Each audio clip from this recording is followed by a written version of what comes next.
Hello lovely listeners, author Pamela R Haynes here with the penultimate episode of the Author to Author podcast.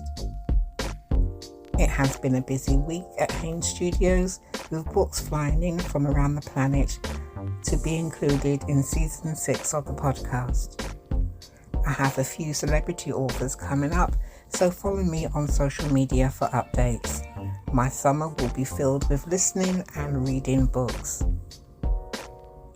I'm excited to let you know that the Author to Author podcast will be joining the London World Radio family on LWR Talk and Chalk Hill Community Radio.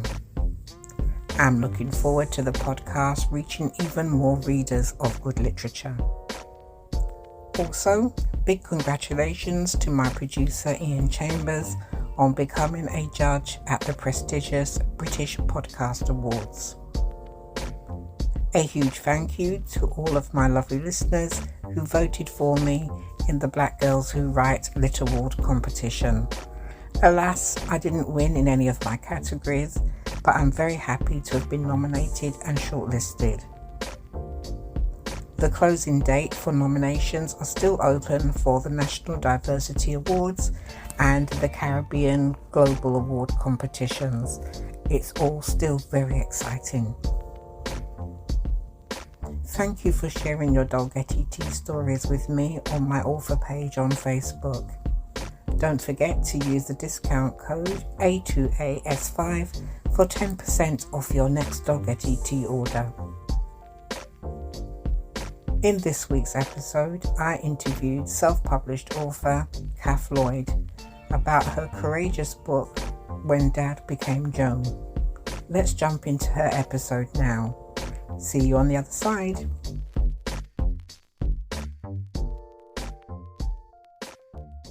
Hello there, Cath, and welcome to the Author to Author podcast. It's nice to interview you. How are you doing? I'm really good, thank you, and thank you, Pam, for inviting me to be talking with you. It really feels good.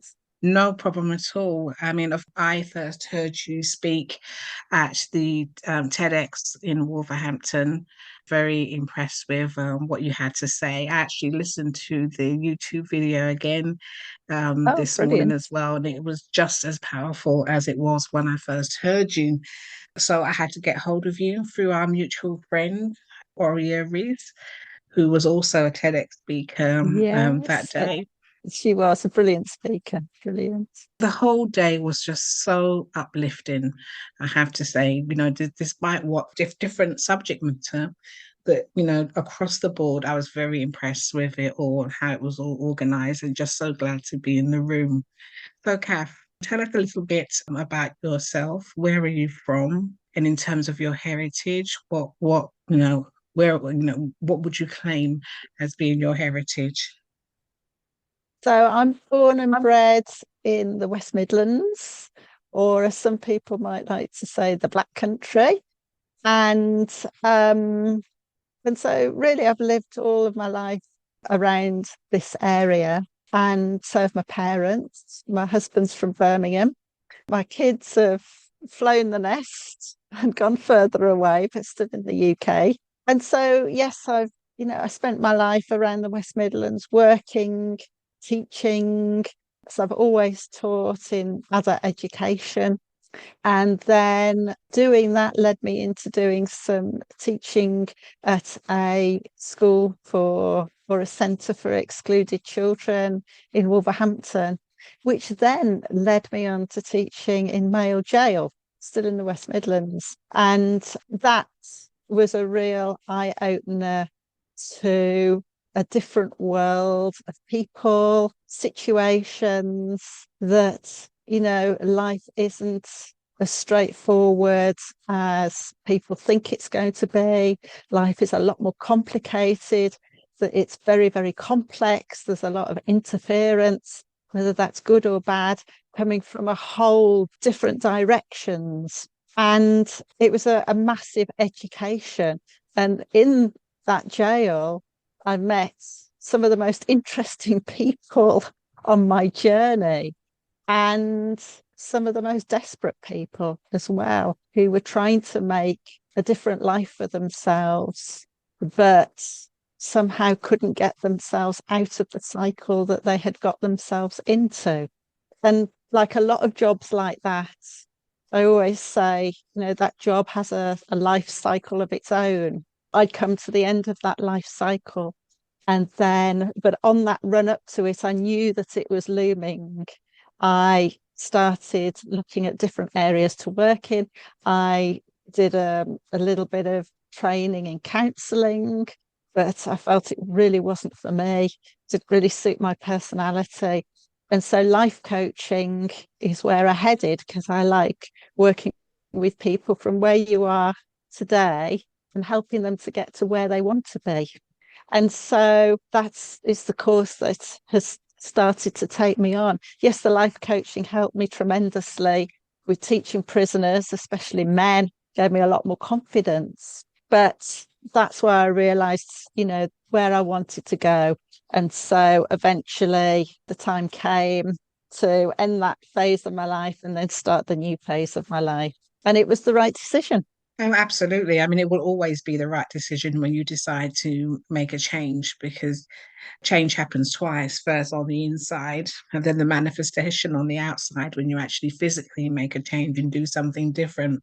And having been an assistant governor at a prison in Ah, Nottingham, I can certainly relate to the people that you come across in the course of your work. Fascinating people as well who have yes, their own stories to tell. And I think it was last Black History Month I went into my local prison, which is Pentonville.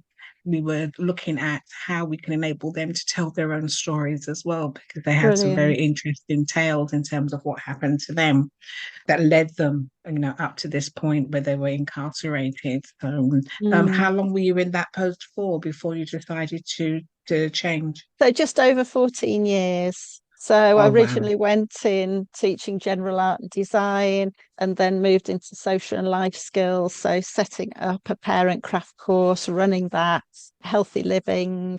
And then after I'd done my life coaching training, I set up an effective thinking course and then helped with the mentoring course and a little bit of everything else along the way, like you do when you're a teacher in jail. You left that and you're now into life coaching and so on. What's the kind of work that you do now, and what's the kind of client group that you work with now?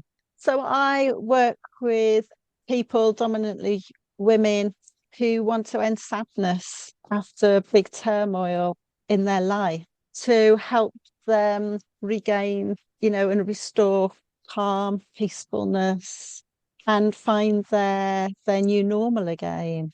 That's absolutely huge. Do you find that there are women who are looking for that kind of service and support? Oh, yes, because, turmoil, massive change comes from all sorts of different things. And, and it isn't just one thing. I found it is a build-up of things. And you're trying to juggle life, perhaps your children, perhaps looking after aging parents, and then something comes along as an added extra pressure on you or burden or responsibility. And this is where the turmoil comes in and, the anxiety and the stresses and strains. And so, there isn't a particular issue or situation. And of course, it makes it more complex because we're all individuals, aren't we? We all think and feel in different ways and we process information differently. And so, it's fascinating working with these people to help them restore the life that they are desperate to have back, or something similar to it. And what have been the some of the outcomes for the clients that you work with? What have been some of the positive outcomes? So one of the most, I think, challenging people that I've worked with was, I suddenly had this phone call off this young lady saying, I'd really like you to help my mum. And the problem was that she was agoraphobic and she was frightened she wasn't going to go to her daughter's wedding. And, while we were talking about it, I was thinking, oh, I'll have about 6 months to sort this out. That's absolutely fine. So when's the wedding? In 6 weeks. So I spent a lot of time working on relaxation with her and teaching her a technique for her to relax her mind and to channel her thought processes. And she worked really, really hard at it. And she phoned me. We'd already organised that she could phone me on the day of the wedding because they wanted to stay over the night before because it was an early wedding. And she hadn't hardly been out the house for 7 years. She struggled to go and hang the washing on the line in the garden. And she phoned me, and she'd learned along the process, she'd learned how to incorporate these relaxation techniques in a way that people didn't realize that she was doing it. And she'd stayed away the night before, and she was very excited. She said, sorry, I've got to go. And, I need to go and help whoever. And she had an absolutely fantastic day. And it was such a joy to help her and hear how excited she was, to And be just by there. you retelling the story as well, I can see that it brought you a lot of pleasure about being able to help her and to support her as well. So it's not Oh, just what you give, it's what you absolutely. get back. Absolutely. And this lady, she was crippled with anxiety. Literally, her hands were like this. And I spent the first meeting I had with her, spent, I think, an hour and a half. And an hour of that was just going through a breathing technique, relaxation, and she'd get so far and then she'd be in tears. So then it would be a process of calming her back down again. We'd start the process again. And eventually we got through the whole process. But when I went and met her the next week, the difference when she opened the front door, her hands were more open, she got more colour in her face, and she was walking better. And we went through the process again, and we didn't have all the tears. She worked really, really hard to get to where she wanted to be, which was absolutely fabulous. Oh, it's a great story to tell, and it's wonderful to hear good outcomes coming from counselling as well. Because as a senior probation officer, I have referred staff members to professional counselling, and I always say, just invest the time. If it's 10 sessions, Yes. just complete the sessions. You can't write it off, after an hour's worth. Invest in it, your time in it, and complete the course, and then you can make decisions about whether you want to carry on and continue, or perhaps you need another kind of counseling, because there's different kinds of person-centered, task-centered, different types of counseling, but at least invest in it. So it's wonderful to hear that you've had clients who have come through the process and had successful outcomes. Thank you for sharing that. Cath, thank you so much for sending me a copy of your book, which is called When Dad Became Joan, Life with My Transgender Father. It's so on topic at the moment, isn't it? It is. It is. The whole transgender agenda. And what I like about your book is it's not just storytelling, it's about giving strategies for any major life change. Not that you can apply the strategies to any Yes. situation, but let's go back to, I think the year is 1987. Please tell us a little bit about your story with your dad. My dad was my go-to person. He could fix anything, make anything right. He, very conscientious person, hardworking person, beard. He, did rock climbing, mountaineering, running, the DIY, the gardening, fruit and veg, all of those sorts of things. And camping holidays, and he would stand up all night holding the tent down because we went on a lot of stormy camping holidays, to make sure that we were all safe. And then in 1987, I was 23. He summons me home. He just started to try and explain about his thoughts and his feelings. And I just didn't know where the conversation was going. But then he just said, I've made the decision to undergo gender reassignment treatment. And your mum is okay with it. And then he said, have you got any questions? And my mind just went blank. I didn't know what I was thinking. I didn't know what I was feeling. And yeah, I was so shocked.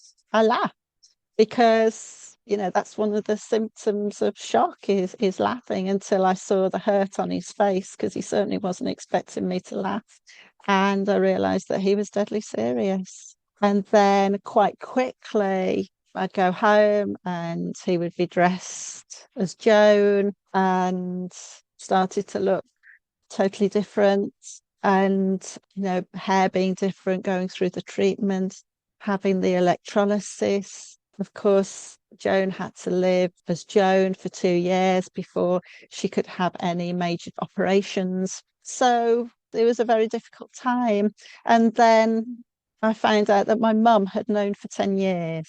So my mum had been holding on to this information on her own. She'd been there to protect herself, her husband, her marriage, her children, her job, and thought, well, no wonder she's been so anxious and stressed and perhaps sort of moved away from people, because it was just very, very difficult for her. But thankfully, they stayed together and lived as companions. And so, yeah, they lived the rest of their life together, which doesn't happen that often. And my mum had dug deep and realised that, why she was in this relationship, tapped into her values and what was important.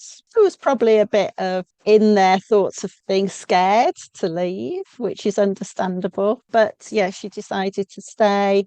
And the friends that sort of they lost because of my mum isolating herself, they gradually came back and restored those friendships again. Yes, they reformed their life. I mean, you tell the story so beautifully.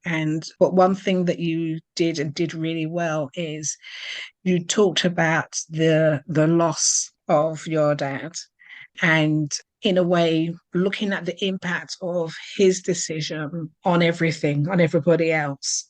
And you talked about the grief cycle. And I'm just wondering whether you can talk about that a bit more. Yes, of course.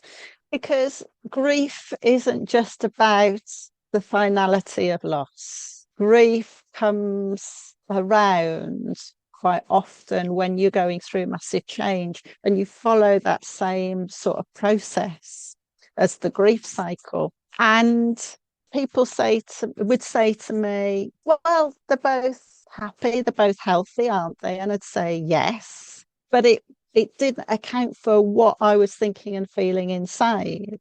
And what I was really struggling with was, on the one hand, I wanted to stay and be supportive. This is a person that I love, respect, trust. But then on the other hand, I was really, really frightened, and I wasn't sure what was going to happen to us as a family, how people were going to react, because this was 1987. We had the press on the doorstep, the curtains shut, don't answer the phone, all of these sorts of things going on. And I was really, really frightened. And I thought, well, if I laughed, how were other people going to react? I didn't know anybody else's dad who had changed gender. I felt really isolated. I felt really alone. You didn't send your kids off to counselling in 1987. There wasn't Mr. Google to turn to, no Facebook groups. And so as an individual, I felt really isolated, but as a family, we all isolated ourselves. So we didn't really even talk about it as a family.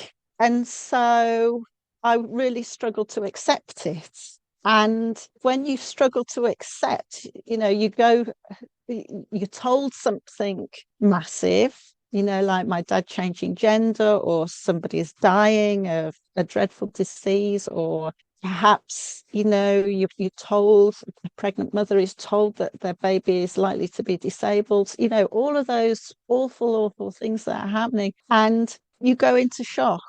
And the more you stay in the shock frame of mind and unable to accept it, the further you go down the grief cycle.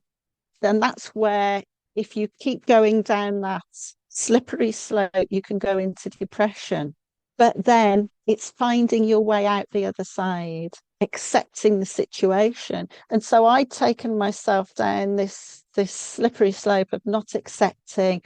I realize now that I'd put myself into victim mode. So it was, look what's happened to me.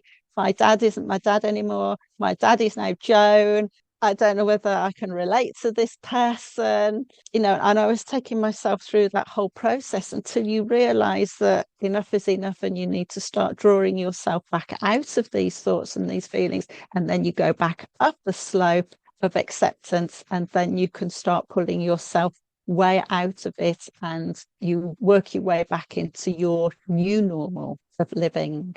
And I truly believe that because I wasn't being honest with myself, and this is what I talk about in my TEDx talk, it's about self-honesty. This is how I really had to solve my thoughts and feelings around it, is what am I really thinking?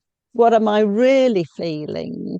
And it's a hard process because you don't want to acknowledge all of those terrible thoughts and feelings you were having. They make you feel really guilty and ashamed of yourself. But it isn't until you start processing those really difficult thoughts and feelings that you start to learn and understand yourself. And then you can start to work out, okay, yeah, I did think and I did feel those things, but I don't want to think and feel them. How do I want to think and feel instead? And then take yourself off into that process. So during that transition time, who supported you? How did they support you?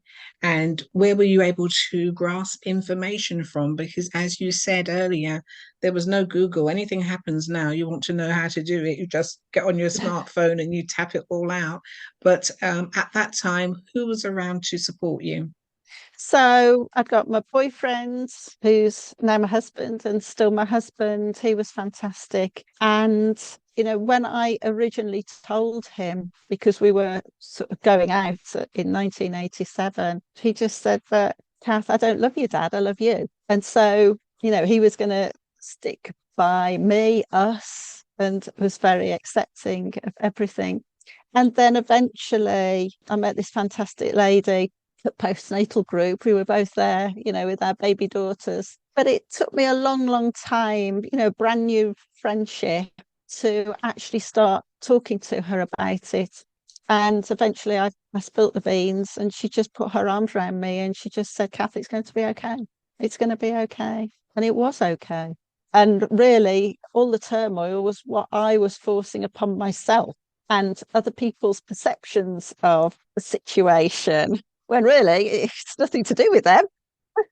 They can think and feel whatever they want to think and feel. This is about me and my relationship with Joan, who was my dad, and my mum and their relationship, and how I was going to tell my children and, the immediate family. Oh, wow. I find it interesting when you talk about terminology because in some places, when you're talking about your dad, you say he, and when you're talking about Joan, you say she. How does that work? It took me a long, long time. I remember when I was at work at the jail and we'd all sit around and we'd all have lunch together. It was like a little community lunchtime for us teachers. I would hear myself saying in one sentence, he, she. And I would often talk about my parents or my mum and my Auntie Joan. And then when I eventually told one of the ladies at work, she said, I always wondered why you never said my mum and dad. You would either refer to them as parents or my mum and my Auntie Joan. But it took me a long, long time to get that organized in my head. And even after 30 years, when I wasn't thinking about it, I just turn around and go, oh, Dad. And I just learned to just bite my lip and just to accept what I'd said. And I'd just say, I'm really sorry. And Joan would go, that's all right.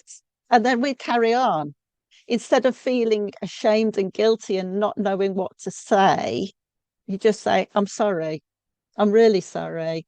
And that is what the whole process about self-honesty is learning to hold your hand up, whether it's to yourself or to somebody else, and say, I'm really sorry. I shouldn't have said that. I shouldn't have done that. I want to make it right. And then, the more you practice that, the easier it becomes. It's like practice makes perfect, isn't it? And you can be more open at the end of the day. Yes, I hear what you're saying because I'm thinking back to my work in prisons as well, where you have before the person's convicted, they are the defendant, then they Yeah, become the offender, then the yeah, prisoner. We're always attaching labels to that same person all the way through yes. all the way through their journey. But it's comforting to know that it's okay to make a mistake, when you're addressing somebody, apologize and then just move on to what the next That's thing it. might be. It's really important to just let go of your ego and just hold your hand up and say, I'm sorry. I didn't mean to say that. That was a mistake. Because our brains go into automatic motion, don't they? Both my parents have passed away now. And when I speak to my uncle, he still goes back to your dad and talking about Joan in the past tense. And I do it. And I'm having to be really quite mindful now that not to revert back to that and always talk about my dad. If I'm talking about camping holidays when I was young, it was my dad. But if it's talking about caring for my parents when they were poorly, it's Joan. It's all relative in the history of my life with my dad and with Joan. Yes, when I'm talking about domestic abuse issues, for me, it will depend on which audience I'm speaking to. Yeah. So, for example, if I'm talking about financial abuse and I'm talking to an older crowd, I might talk about the Mm, family allowance book because they're going to relate yes. to the family allowance book. If I said that to is it Generation X or Z, they wouldn't have a clue what I was talking about. So it has to be relatable Yes. to the audience that I'm speaking to. I'm anxious to go back to the book because Yeah, in sure. part two of the book, you give some strategies of how we can help. I'll read it out. It says, Introduction to my 7 steps in living with my new normal. I know that you've got 7, and I don't want you to give them all away because I want people to go out and buy your book. And you've mentioned already talking about shock and denial. But let's talk about maybe the middle bit, stage 2, which is anger and depression. Do you want to say a bit more Yeah. about that? It's a very individual affair almost. And I think that when you are in the middle of whatever it is that you are experiencing, it's very easy to be totally consumed by it and not seeing what's going on everywhere else. And what makes it more difficult as well is that you can feel really isolated, feel really, really lonely, and think that nobody understands what you're thinking and feeling. And to a certain extent, that's absolutely true because we're highly unique people, aren't we? Love, for example, can it be interpreted in all different sorts of ways, can't it? And we all have different strengths of these feelings. And this is where putting your hand on your heart, really being in touch with what's going on in your heart, what's going on in your head, is really going to help you manage that victim mode that you are forcing yourself into. And, the self honesty will help you draw yourself through it and out the other side. And having a vision of how do I want to be really thinking and feeling instead? How is this negativity relating to you? Is it being supportive? And what do I want instead? And then working out how you're going to change it, which is what I hope I deal with through the second part of the book. Let's move on a bit. How did the TEDx opportunity come about? Well, I'd written my book and that satisfied me a bit. And then I just kept having feelings of, I want to talk about this more. And I thought about TEDx And I'd even investigated it, how you get involved. And the process just seemed really daunting, really complicated. And it put me off. And then I had met a lady called Elaine Powell many years ago at a Wolverhampton business networking event. And she put on a half-day workshop, something like that. It was December 2020. Would it be December 2020? No, 21. And suddenly her Facebook ad just popped up into my Facebook feed, and there she was. How to speak like a TEDx speaker. And I thought, well, I'm at this stage where I'm 57. I need to start doing something, making a big difference, not just a little bit of a difference or a tiny bit of a difference, depending how big you're looking at it. I need to start making a big difference, and I need to start talking about this. And so I just answered the message, had a one-to-one conversation with her, and made the decision to start working with her, because I thought I either do it or I don't do it, and then I regret it. And I didn't want the regret. And this is the next step from my book. By this time, I didn't really know what I wanted to speak about, whether it was about transgender. In the meantime, my son had had a bad mountain bike accident and broken his neck, and had become tetraplegic. So I didn't know whether I wanted to talk about that. But yeah, I started working with Elaine, and she really helped me channel down what it was that I wanted and needed to speak about, and just help me get on with it, help me apply, help me write, help me prepare to perform for it. And I don't regret it. I don't regret it at all. However, on the morning, I was petrified.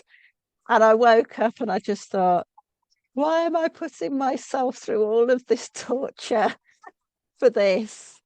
And then I just sat back and I just thought, if I don't do it, I'm letting a lot of people down. I'm letting myself down, TEDx Wolverhampton, Elaine down. I'll have spent a lot of money with all of this mentoring for nothing. And if I don't do it, I'm just going to regret it. And so I did a little bit of emotional freedom technique to help me get through it. And then spoke to Elaine just before I went on and did my talk.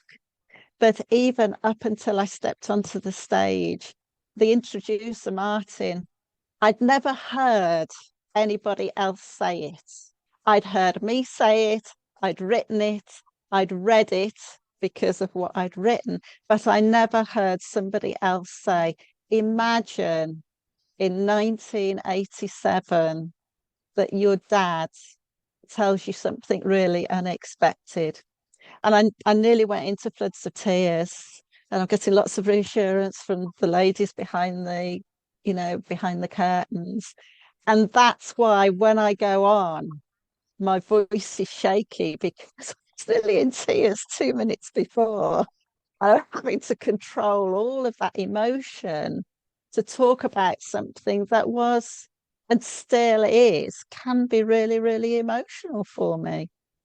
Mm. Yes, yes. I mean, that certainly came across, but for me, it comes across as being quite authentic, quite sincere, quite an open and honest exchange of what your ideas are about. And isn't that what TEDx is all about? And what it was founded for was about, sharing ideas and different perspectives and so on.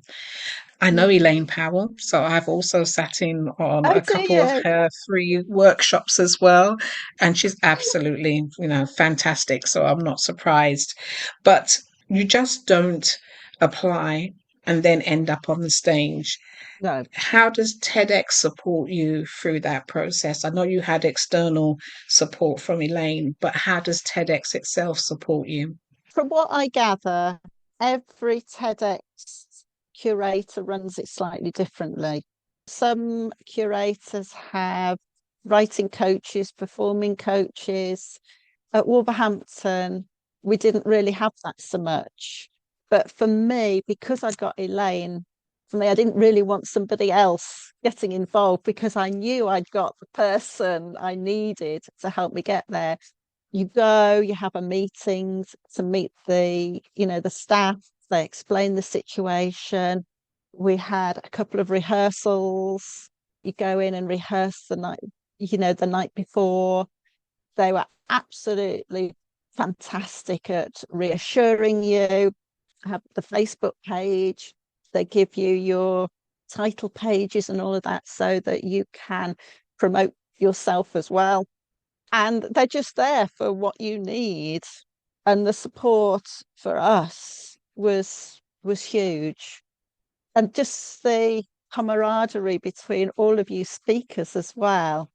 And I really noticed that the people who perhaps didn't go to all of the meetings didn't really gel so much with everybody else. And, I remember in the dressing room, it's all really nervous and like, well, I'm using this essential oil, or I'm doing this, or I'm doing that. And so I learned how to do a self hug and a butterfly hug and all of these different sorts of things. We were just sharing techniques to help keep ourselves calm, keep our nerves under control. And that is part of the whole experience. And then, going out and, just the lights, the heat from the lights. And this is why you need the practice and to go to the dress rehearsal so you can experience what it's like when you actually go out on stage, because it's not how you envisage it's going to be unless you've done a lot of these sorts of things. And let's face it, most people haven't. Yes, but from what I've understood, though, it's the women getting together, and there were men involved in that gave their TEDx talks as well. You're still in touch with each other now, which I think is phenomenal, because it was very easy to get hold of you just by asking Aurea, I'd like to Yes. interview Cath, how would I get hold of her? And it was almost like a click of a finger. Yes, I still hear from her now.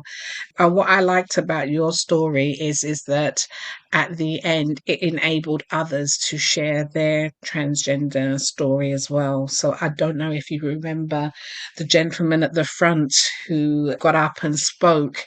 Again, we had one powerful talk from you and the others, but you also then enabled somebody else to talk about his journey and his story, and that those conversations Yes. carried on. And that's what I really enjoyed about TEDx Wolverhampton. 6 months before, I happened to be in Edinburgh at my son's, and TEDx University of Edinburgh was on, so I went to that one. And they didn't have the Q&A at the end, and that's what I really liked. It's just like you said, it gave other people an opportunity to speak up. And what was so interesting about those two gentlemen was that first gentleman was female to male transition, and he was asking, how can trans people make it easier for their family?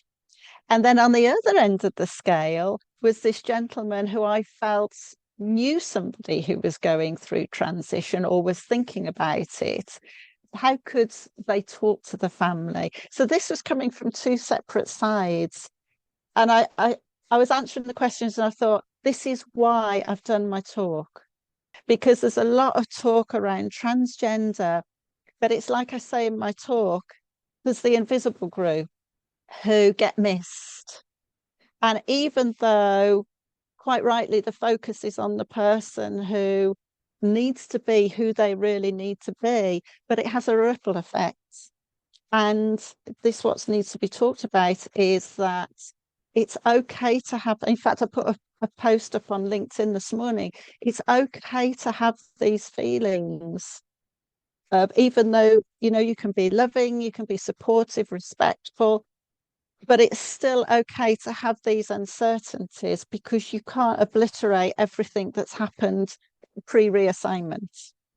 And you're still going to get things mixed up. You can't expect to change 23, 30, even 10 years of language of around this person, it's going to drag up a lot of difficult thoughts and feelings and insecurities, and that's okay.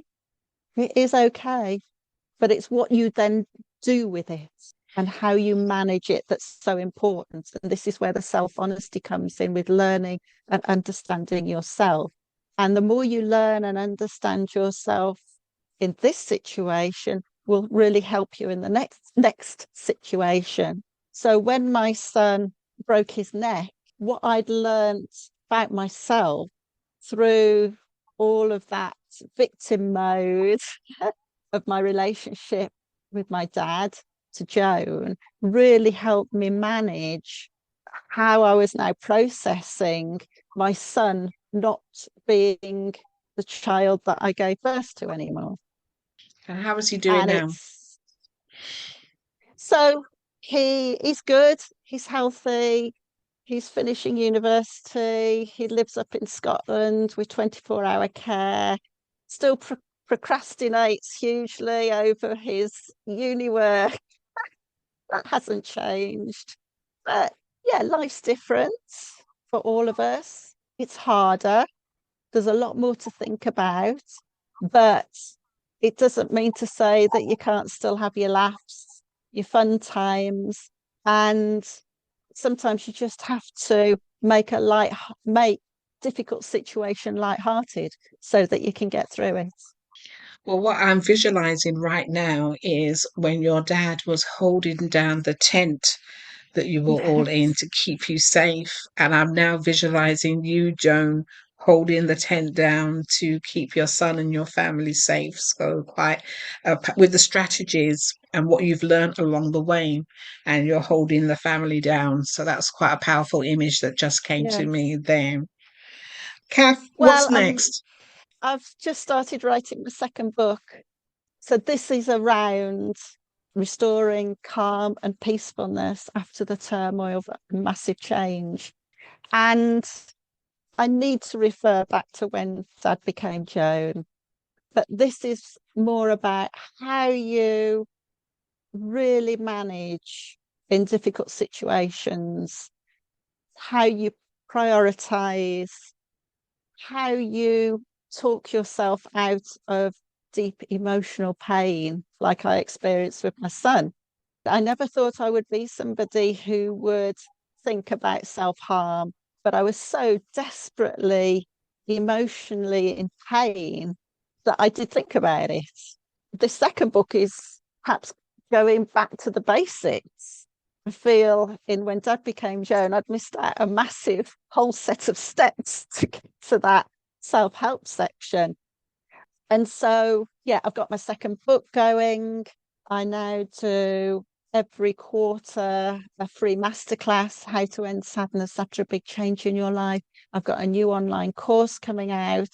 So seven steps to living your new normal, and just supporting more and more people where I can and how I can with one-to-one coaching, workshops, online courses, and help people be able to smile again after the turmoil of massive change in their life. It sounds like you're really busy and you've got a lot on your plate. But when you're not trying to save the world, how do you unwind and relax? So I've got my dogs. So I go out walking with my dogs twice a day. I swim. I spend very valuable time with both my children, my husband. I'm learning to play golf now. So that's giving my husband and I our time together. He's a good teacher for me, actually. And then managing me and understanding me and my body. So I know now when I have to go and do my flexibility stretching. I know I use my essential oils very regularly every day, and making sure that I can say, I'm sorry, I can't do that.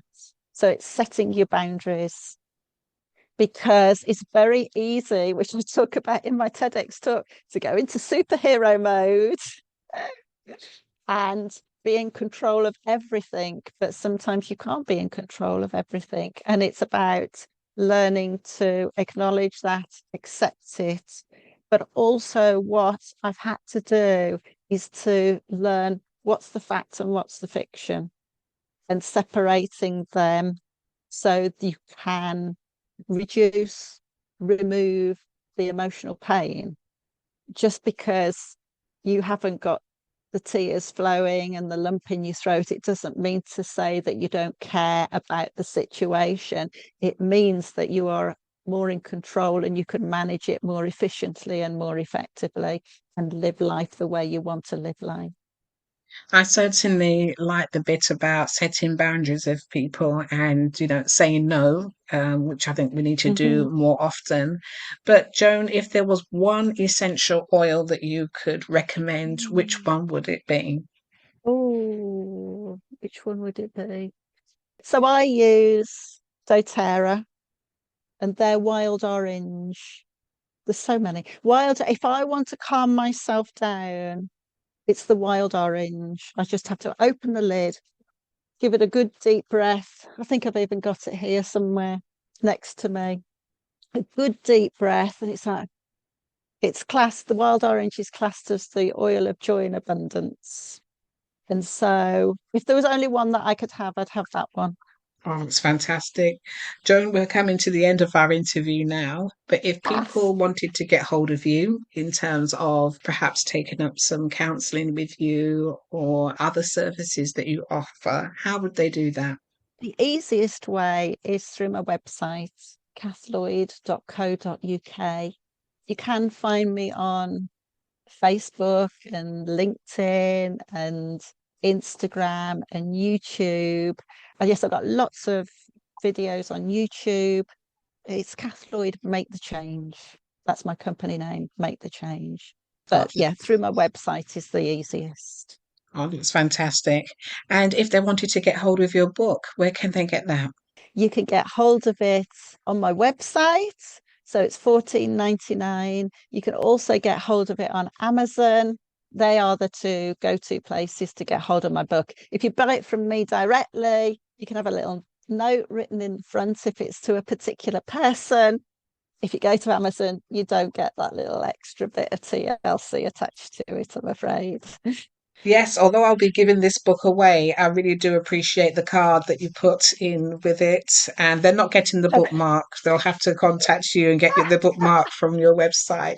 Cath, it has been fantastic speaking to you about your journey so far. Promise me that you'll come back when you've written the second book. It would be my pleasure to interview you again. I would love to. It's been a real honour speaking to you, Pam. And I would love to come back and speak about my second book with you. Thank you.